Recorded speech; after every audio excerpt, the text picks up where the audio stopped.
A debt must always be paid, regardless of what you owe.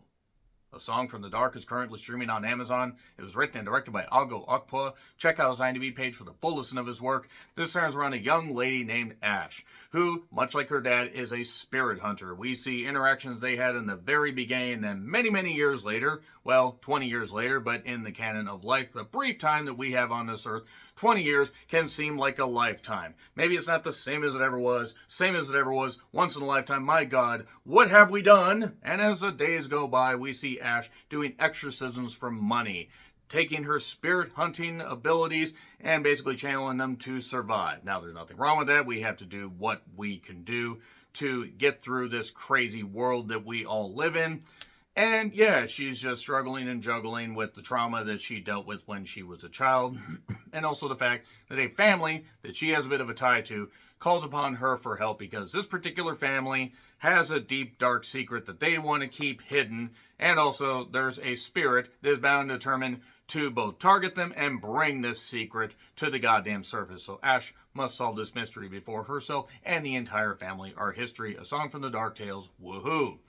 So yeah, it's set in the UK, and you take a look at the cast or whatever, it's obviously got a very, Nigerian influence. Nothing wrong with that. Let's have a little bit of, deep lore to a particular story. And there is a bit of social commentary about treating people equally, not treating people like they're beneath you. More on that in a bit. And the story does have a few crumbs of decent ideas. And there is also the thing about, some secrets, you may try to bury them, but they're always going to bubble back to the surface. And depending on the severity of this particular secret and the lengths you went to try and make sure that it was never found out, yeah, karma is a goddamn bitch. And that's pretty much the overlying theme here. This story is told through various chapters. And from there, we have a fantasy horror movie. One that we've kind of seen before, as far as possession, all that, and secrets bubbling up. And I will say that while I appreciate what this film was trying to do, and there are a few decent little ideas, and the cast certainly tries, this movie was very, very stretched out, and I found this movie very dull. Maybe it plays better to those that are more into the lore of what, obviously, this story has to tell. But for any of the decent ideas that were presented here, they were basically pounded and sanded off and everything, and then beaten into the goddamn ground to the point that any scene that could have worked, yeah, this didn't work at all. I'm not saying don't watch it. I'm saying just don't go in with high expectations. There are examples of how the writer-director actually could have a future as far as making bigger budget films, and maybe this was a personal project that just didn't have the budget to back it up, but this just didn't work for me. Any bits of violence kind of felt a little bit forced. There were points where things seemed like they should have sounded a whole lot worse, like as far as impact, as far as, people getting hacked or people getting bashed on things. I don't know what in the world was going on. I don't know why this film felt so stretched out when it seemed like it was trying to tell a decent narrative, and also it's very obvious where it's going from the very beginning. And I don't really have a lot to say without getting into spoilers. I did like the graphic novel type opening and the story of, the daughter trying to come to grips with her, her father's past and everything and carry that on into the future and maybe not see it as a curse but a gift. Okay, that's fine. Again, there are neat little crumbs of ideas here, but the execution is just not all that good. Also, a lot of the characters make monumentally stupid decisions. The editing is not very good. And yeah, there are some, attempts at action and everything where, whew, boy, they were certainly choices. Certainly goddamn choices. On Amazon, if you want to check it out, getting into spoilers. 3, 2, 1, and let's go spoilers. So, yeah, we see some text about a particular, group of people in South Nigeria that can walk between the dead and the living. And it starts with a woman being possessed. There's a cool graphic novel opening, as I said. Actually, I did appreciate the effort put in there. Something about a forbidden key where, you can't cross into the world of the dead. They shouldn't be able to cross into the world of the living. And if you do that, well, there you are. There are some nice, you know, like shots as far as, you know, cinematography and everything in the beginning. That dissolves pretty goddamn quickly. Ash lost her dad during a ritual. He was trying to protect her. We go to chapter 1, The Hunter. 20 years later, and we find out about Ash and everything. She's just really trying to pick up the pieces. Pick up the pieces. She's taking care of evil in the countryside. She helps take care of some girl that was possessed. She pukes up some motor oil on her sheets. And evil's just roaming the goddamn countryside. We then see a guy named Magnus that ends up trying to help a lady on the side of the road, but then he ends up possessed. And then we see a guy that kind of reminded me of Irish Harry Potter that sees Magnus. He's all messed up and everything and possessed clearly and all violent, you know, all bloody and whatever. And he's trying to get him into his car to take him to a hospital. I'm not saying you shouldn't try to help people, but this clearly was a bad idea, and his girlfriend's even like, no, we need to go. I assume his girlfriend could have just been a fuck buddy that he got. I don't really know.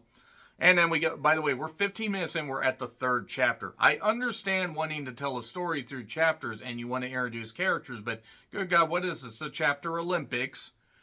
So we have a character named Timmy, played by Lola Wayne. By the way, a good majority of these characters have names I really don't want to butcher, so I do apologize. And Magnus was the father of this particular family. And since this is sometime later, we find out basically there is a character named Dare. That's a son. He ties into this whole thing. The mother, who it turns out actually is kind of seen as the aunt to Ash. Ash was brought to the UK a number of years before because of all the stuff that happened with her dad. And Ash is still haunted by spirits, and then we get to chapter 4, The Spirit. I felt like this movie is drinking distilled spirits. Yeah, there's a guy named Marv that's kind of like a agent, so to speak. You know, he's trying to get Ash booked on shows and do exorcisms for money. And yes, she does need money to survive. We all do. But yeah, it's a little bit too busy while also nothing happens, because that was a neat little idea, but they kind of went away from that. The aunt brought her to England. I mean, and she could have just been an aunt by, you know, just association and not by blood. I mean, who the fuck knows? Who cares? They're talking in a cafe. Maybe don't talk demonic possession in a cafe, but what the fuck do I know? Maybe that happens all the time in the UK. So, Issy, or Issa, you know what? I'm just going to call her the aunt because it's easier, because I don't want to butcher these character names. We go to, and she's got an illness. She's got a bite. There are these arm bites. Basically, this spirit is trying to get at them, but for what reason? We then go to The Gathering, not Starcade The Gathering, but the dad's dead. The aunt's remarrying. Ash comes to help them at this nice rustic home in the countryside. I assume quite a bit of the UK is actually in the countryside. I don't really know. And yeah, Marv says it's a bad idea. He leaves. That's the last we see of his character for a while.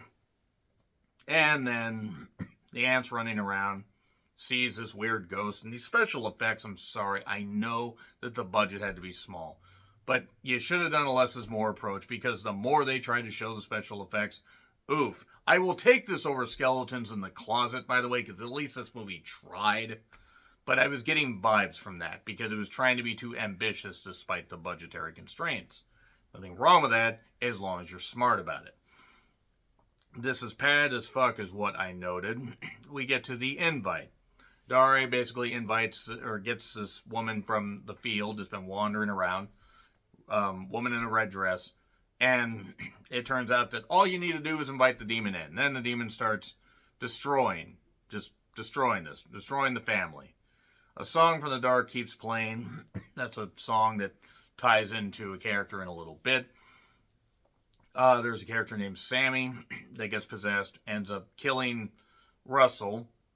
That's her new dad. Well, was her new dad. Sammy is absolutely fucked. The attempts at dramatic storytelling do not work at all. The pace is just, it stays in just one place. Yes, there's nothing wrong with doing pseudo one location shoots or few location shoots, but just, God. Daria ends up getting possessed. There's phones in the goddamn sink because we can't have a way to contact people. Like somebody to say, please save this project. And I know, I'm sorry to be mean, but this isn't good. I'm sorry. It's just not interesting. It's not well thought out, even if the core idea isn't bad.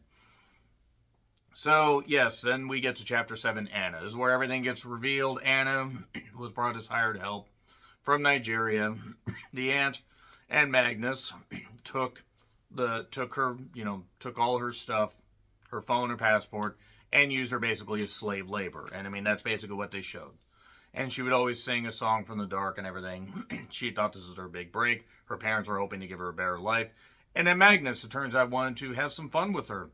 Yeah, he did. He had quite a bit of fun with her. Treated her like a goddamn sex doll.